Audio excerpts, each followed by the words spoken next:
Hello everyone and welcome back to our new video. So you have the app freezing mid-response. It's totally annoying, I understand.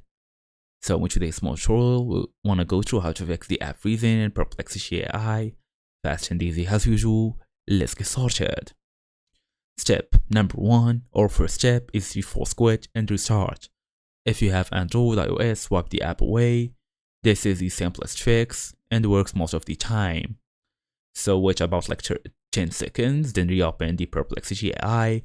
On browser, you can close the tab, open a new one and navigate back, or easily press Ctrl plus F5 for a hard refresh. If it didn't work, go ahead and clear the app cache. Since uploaded cache is a common cause of freezing, on Android it's easily accessible through settings, app, Perplexity, or storage, or even on this new update, you can easily go just long press the app, tap on info here. Then you can easily go to storage and clear the cache. On browser, you have to clear the browser cache and cookies, or even reinstall the app on iOS. You have no other choice.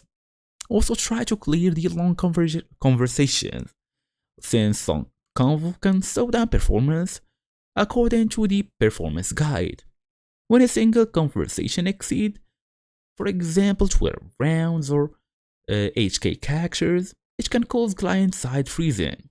To fix it, tap the three-dot menu in your chat, select Clear Chat to reset the conversation, and start a fresh thread. And that's it. So thank you all for watching, and I'll see you all in the next video.